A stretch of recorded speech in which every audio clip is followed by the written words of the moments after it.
Hello everyone. Today I will demonstrate an understanding of the caution in prescribing drugs likely to produce dependence and recommend the line of management.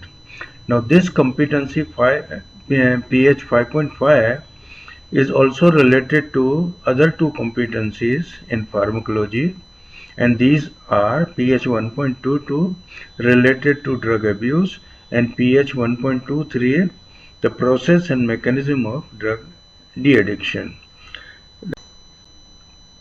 Here the domain is knowledge and level is knows how. It is a core competency, and the method used is a small group discussion or a small uh, demonstration. Assessment will be done by short note and viva. There is an integration of this competency with psychiatry, and that is PS 4.4 that describes the treatment of alcohol and substance abuse disorders, including behavioral and pharmacological therapy. So I will be including pharmacological therapy of two disorders in this competency. This exercise will be very useful as a primer on drug dependence for postgraduate students in pharmacology. Now we have to differentiate between dependence and addiction. Drug dependence is also now termed as physical dependence, is a state due to repeated use of drugs resulting in compulsive drug use to maintain altered physiological state and to avoid adverse effects of its abstinence when drug is discontinued. And this abstinence is seen in the form of withdrawal syndrome. Whereas addiction is defined as a chronic medical disorder involving complex interactions among brain circuits, genetic, environment, and individual personal life experiences. Now, those people who are addicted use substance or drugs and engage in behaviors that become compulsive and often continue behavior despite harmful consequences. Therefore, relapse is a characteristic of tolerance, physical dependence, and withdrawal syndrome are the physiological biological phenomena occurring upon chronic use of drug of abuse and do not necessarily mean that it is addiction. Cancer pain, for example, often requires prolonged treatment with high doses of opiates like morphine. It leads to tolerance but dependence, but not opioid abuse or the addiction. In a similar token, amphetamines, cocaine, cannabis, LSD, these drugs produce addiction but show little or no dependence. Barbiturates and opioids produce both dependence and addiction, whereas benzodiazepines have low dependence potential. Marijuana produces mild to moderate psychological dependence, but true physiological or physical dependence does not occur. It will be prudent to give an example of addiction which is not a dependence. That is, gambling is an example of addiction, but it is not. Withdrawal syndrome is characterized when blood tissue levels of the drug of abuse or a substance decline in an individual who had maintained prolonged heavy use of that substance. Now, withdrawal syndrome is evidence of physical dependence and is characterized by manifestations which are typical to a specific drug. For example, with opioid withdrawal, one can see craving, nausea, vomiting, and diarrhea, whereas cannabis may show headache, tweeting, and abdominal pain. Withdrawal has not been documented after repeated use of phencyclidine, which is a hallucinogen or inhalant. Many prescribed drugs, such as CNS depressants and stimulants, alter mood and induce euphoria and are likely to cause dependence and addiction. Continuous use of such medicines alter central dopaminergic reward system and cause neuroadaptive changes in mesolimbic dopaminergic circuits. These neuroadaptive changes are termed as allostasis, that is stability through change. Characteristics of dependence are compulsive drug use, that is drug seeking behavior, intense craving, and withdrawal syndrome. Drugs which cause dependence are mostly Schedule H1 drugs or Schedule X drugs. For example, barbiturates, amphetamines, ketamine are included in Schedule X, whereas many others are in Schedule H and H1 drugs. Opiates include heroin, morphine, buprenorphine, methadone, and many others. CNS depressants are barbiturates, long-acting phenobarbital. Benzodiazepines, although they are weak reinforcers, but they do cause dependence. Diazepam, lorazepam, alprazolam, chlordiazepoxide. CNS stimulants are several types of amphetamines and methylphenidate. There are other drugs which may show dependence, include dronabinol, which is a prescription drug actually, and ketamine. Here I am not discussing the non-prescribed drug, which are illicit drug for addiction or dependence. Now there are several factors which affect the drug abuse or drug dependence, mostly drug related or patient related and psychosocial or environmental related. All factors, they come together and determine the level of drug abuse. Mode of administration is very important, and speed of onset of and duration of action is another important factor which I. Now, parental injections, smoking, snorting tend to result in more intense intoxication, and that becomes more reinforcing than oral administration. Therefore, route of administration will determine the rate of dependence. Intravenous administration of prescription drug methylphenidate for attention deficit disorder increases extracellular dopamine in brain quickly and has similar reinforcing effects as compared to snorted cocaine. Therefore, parenteral administration is more likely to induce drug abuse and dependence. Therefore, one must use slow-release methylphenidate for attention deficit. Now, among the individual related factors, as I told you earlier, hereditary and genetic factors are very important, which determine the drug effect and drug disposition, that is pharmacokinetics. There are people who are slow metabolizers of nicotine, and they are less likely to become nicotine dependent as compared to rapid metabolizers. People with anxiety, depression, insomnia, shyness, introverts seek pleasure in drugs, and therefore they are likely to result in drug abuse. Age at the exposure, adolescents are more easily uh, guided by their peers, and therefore they result in drug misuse. Prescription prescriber shopping means a patient or a subject may get multiple prescriptions to obtain large amount of the drug of abuse and dependence. Social and environmental factors, particularly how a child is brought up, how, how much availability of a drug is there, and how much access is to him, they all determine the drug dependence or drug abuse. Now, sometimes stress, peer pressure, as such as in COVID-19 restriction, a lot of stress was there, and therefore pattern of drug use. Now, what an IMG cautions he should take while prescribing drugs which are likely to cause drug dependence, and most important is identify the vulnerable people. People in recovery are more vulnerable who were addicts or dependent, and they are recurring, they are likely to relapse.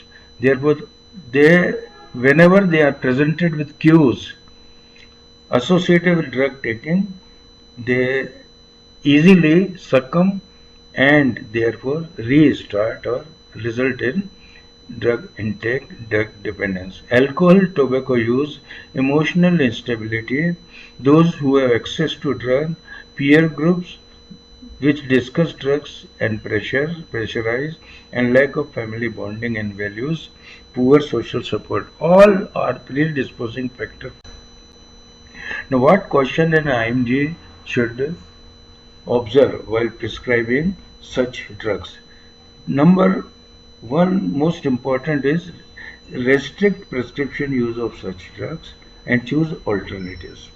For example, a sedating antihistaminic for disturbed sleep due to allergy or itching at night instead of using alprazolam as for insomnia. Second, use of zolpidem or zopiclone for insomnia instead of diazepam because zolpidem is a shorter acting compared to diazepam.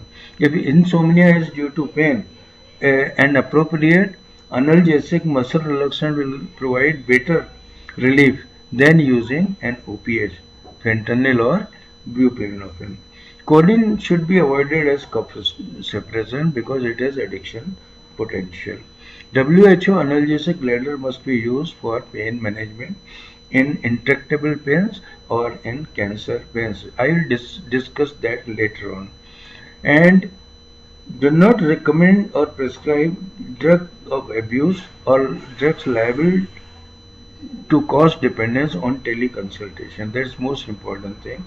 Engage a relative caregiver who is involved in patient care to ensure proper use of such drugs, and clear instructions should be given to pharmacist for how much is to be dispensed and what number of units to be given, and stage dispensing can be done, that is for first week this much and second week this much, and information about refill and not to refill should be clearly recorded. Now, line of treatment for dependence, general principles of treatment, and giving two examples, treatment of diazepam dependence and treatment of opioid dependence. First, see general principles. Drug treatment should be done with informed decision and consent of the dependent patient to preserve patient's autonomy, and doctor should observe ethics in this process. Detoxification and treatment of acute intoxication, both are important. Detoxification is a process of medically supervised withdrawal from the drug of abuse. It is often the first phase of treatment of drug dependence, and that involves the gradual reduction in the dose of the drug under observation and to reduce withdrawal symptoms by concurrent adjuvant therapy.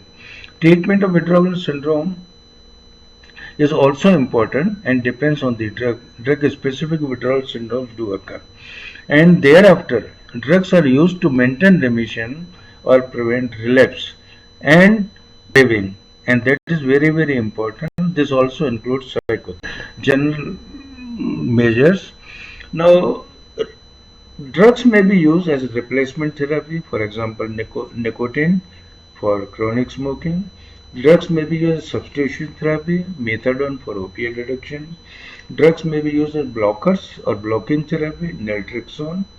And drugs may be used as aversion therapy to augment the negative reinforcement. Disulfiram for chronic alcoholism, apomorphine can also be used.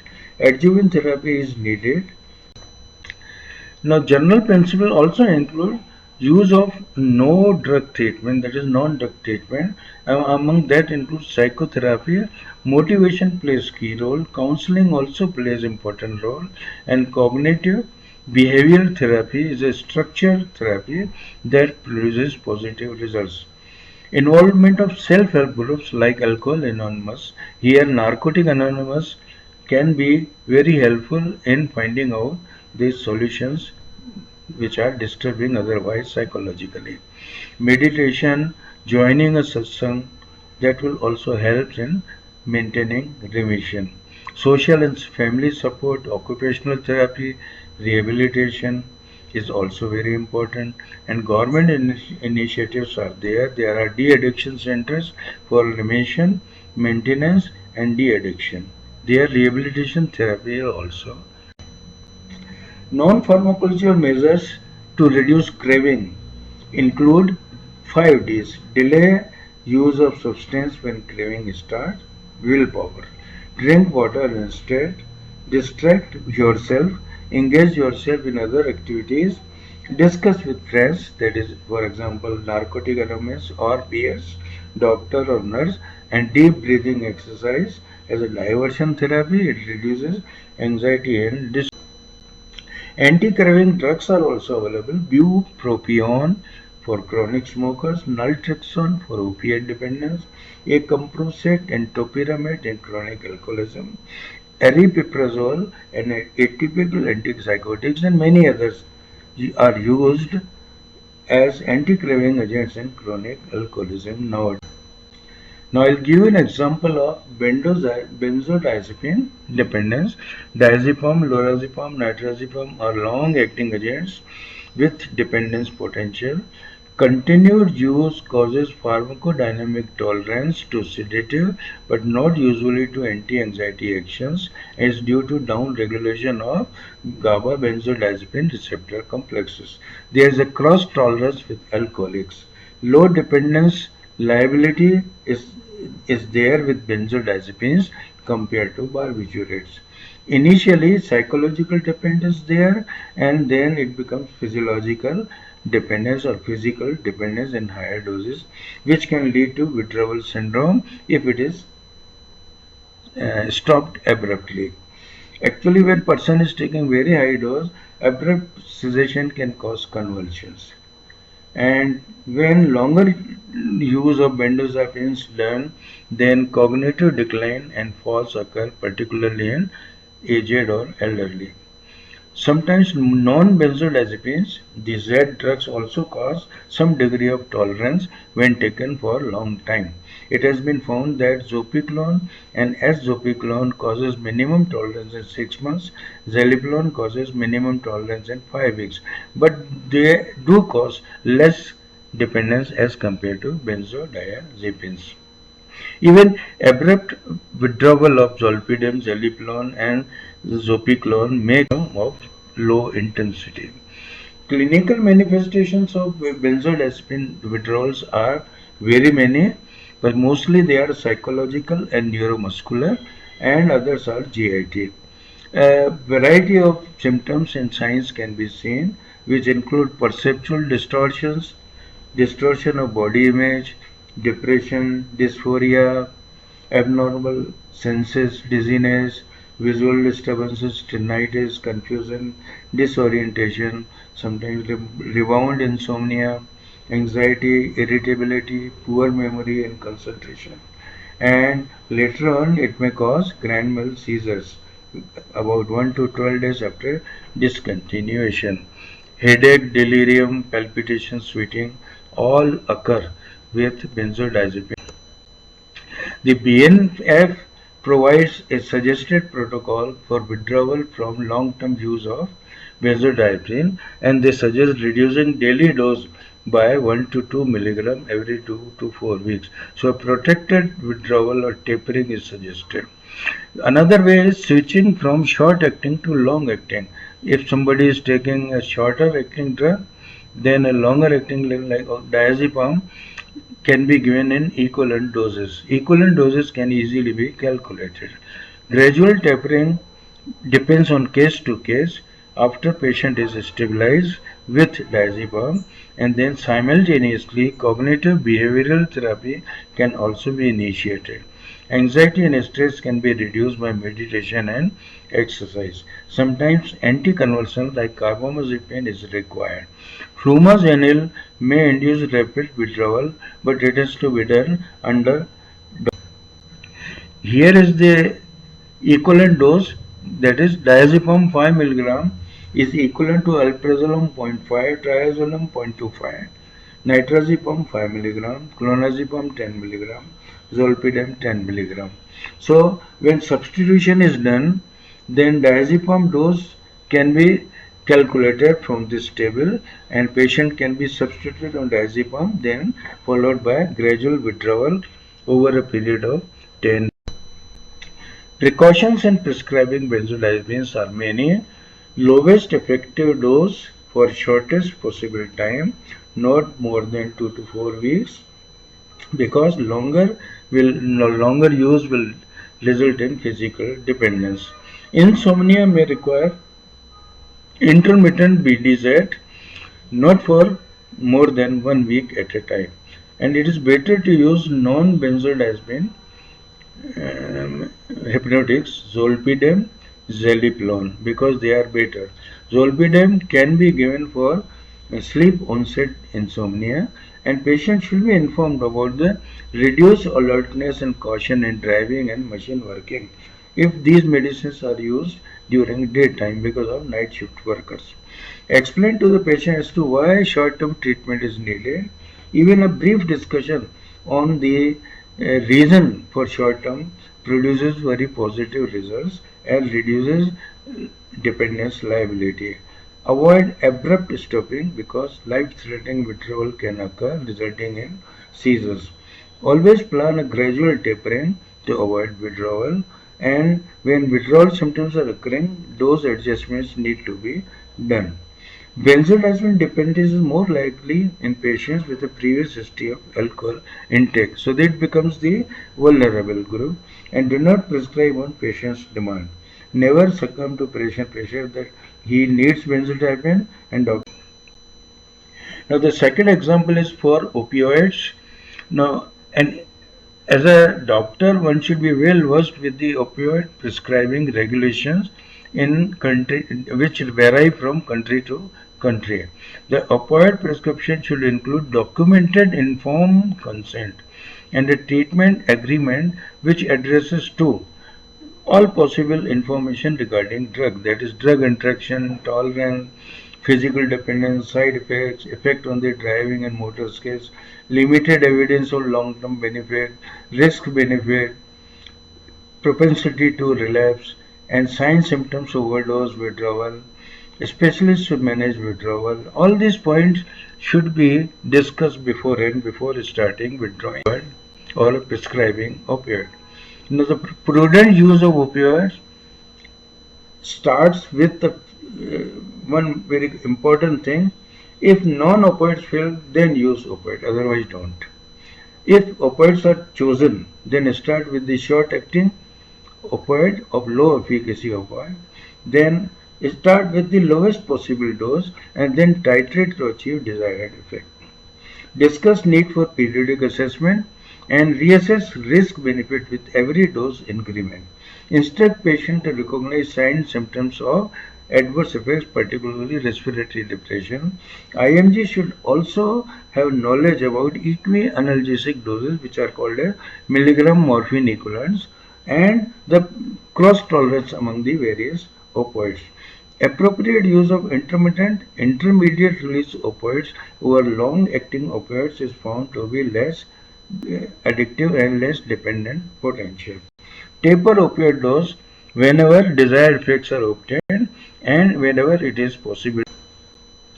Now this list will give us an idea about morphine milligram equivalents of other drugs. For example, 4 milligram morphine would be equal to 1 milligram methadone, and codeine is less potent, so 0.15 milligram would be equal that way.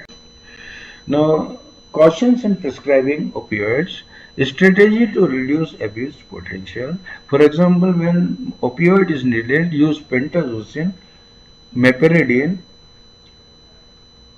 and when pentazocine is used, it should be combined with naloxone small dose because this combination produces less abuse potential.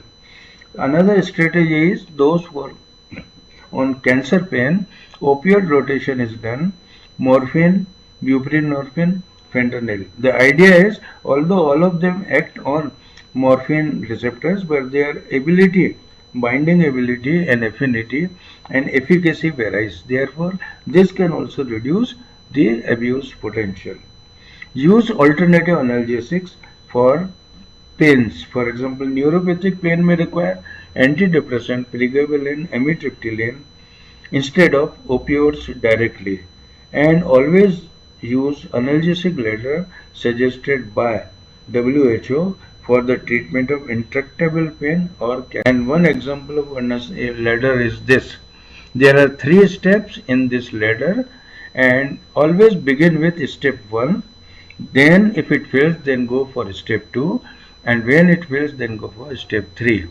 Modified ladder has also been suggested, which includes step 4 for the minimum invasive analgesia if step 3 fails.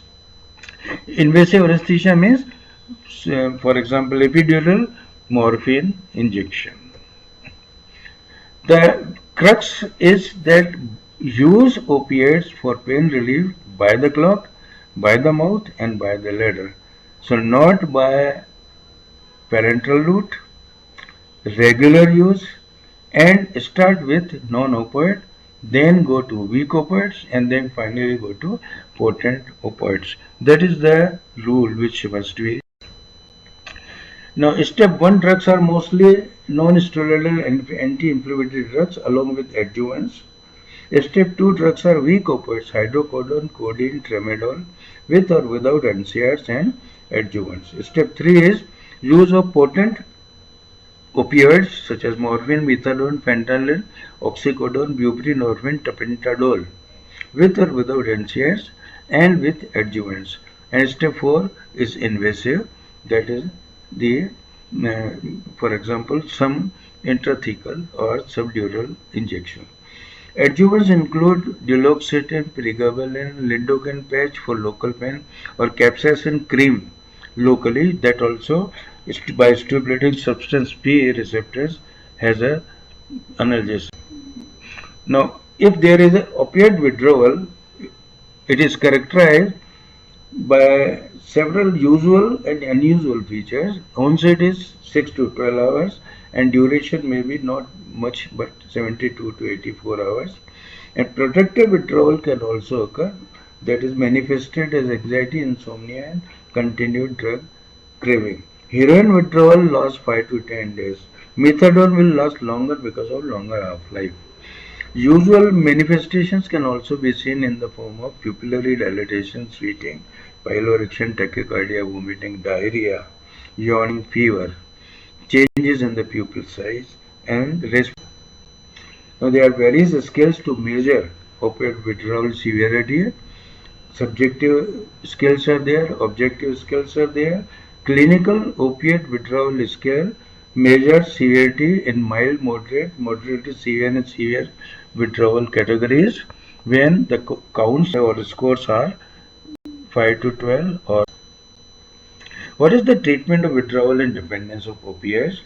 The key pharmacotherapy drugs are replacement, maintenance, and substitution therapy. Methadone, buprenorphine, naltrexone, clonidine, lofexidine, sometimes naloxone. Non-pharmacological measures are also important.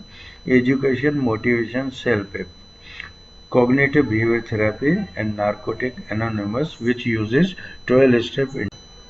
Methadone substitution therapy is time-tested therapy for opiate dependence and addiction. Initiation phase is it blocks the euphoriant action, decreases narcotic craving, is non-sedating, it's very long acting.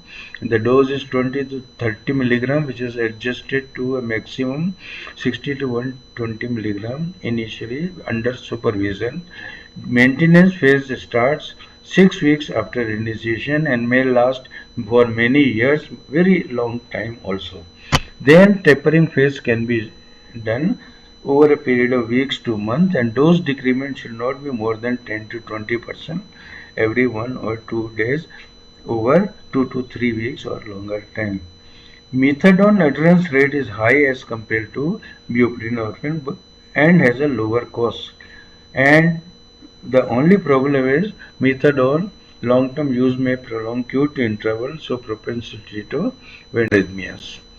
Buprenorphine is an alternative therapy for methadone, which is a partial agonist mu receptor and has low risk of abuse potential because of lower maximum efficacy. Buprenorphine is available as sublingual or buccal film, is used as a longer acting preparation which can be given alternate days.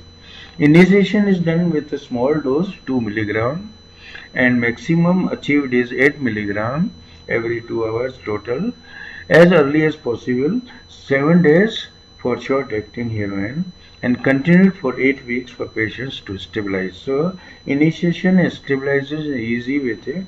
Recommended maximum sublingual dose is 32 milligram, which equates with 60 to 70 milligram of methadone. Naloxone has been used along with buprenorphine, and this combination is in the form of 1 is 4:1, that is 8 milligram 2 milligram. It is used for early withdrawal and to reduce abuse potential. Maintenance can be done with buprenorphine for a minimum period of 12 months or longer, and it is considered to be safer to methadone during induction of labor. Buprenorphine is associated with less respiratory depression, and tapering is always gradual. Now, if someone is replacing or substituting methadone to buprenorphine, should never be done abruptly. Buprenorphine should be given 12 to 18 milligram after stopping methadone, otherwise acute withdrawal will occur because of buprenorphine only. Third agent is naltrexone blocking therapy that blocks mu receptors and therefore blocks euphoric actions, reduces craving in post-addicts. It is very important drug to reduce relapse. It is effects last, so it is a longer acting, 24 to 36 hours, and it can be given orally. However, a very long acting preparation once a month containing 192 or 384 milligram depot naltrexone is also available for use. It is initiated only when patient is stabilized or free from dependence at least 7 days without symptoms of withdrawal are there, only then naltrexone is used. It can be given along with buprenorphine also. Currently, naltrexone implants containing 1.1 to 3.3 grams are also available, and they can be implanted for once for 6 months. Adjunct therapy, alpha-2 agonists for detoxification, clonidine 0.1 to 0.3 milligram orally every hour for 4 doses, or lofexidine is like alpha-2 agonist 3.2 milligram in 4 divided doses. Because they act centrally on central alpha-2 receptors, they reduce anxiety and adrenergic discharge or noradrenergic overactivity. Therefore, they also cause fall in blood pressure. Now, short-acting benzodiazepine or zolpidem can be given for insomnia during withdrawal, and loperamide can be given for diarrhea. Prochlorperazine is an antiemetic which can be given for nausea. Others are sometimes variations are done. Rapid detoxification can be done with naltrexone and clonidine or naltrexone and lofexidine. And the investigational agents are vaccine immunotherapy, anti-opioid monoclonal antibodies, combined with opioids, morphine, and prevents its passage into tissue. These antibodies go to the liver and where they are inactivated, so opioid is also inactivated, tissue effects are less. Vaccine-induced antibody effect lasts for 8 to 12 weeks, and thereafter booster doses. So this completes with the demonstration of the prudent use of opiates and therapy of dependence. Thank you.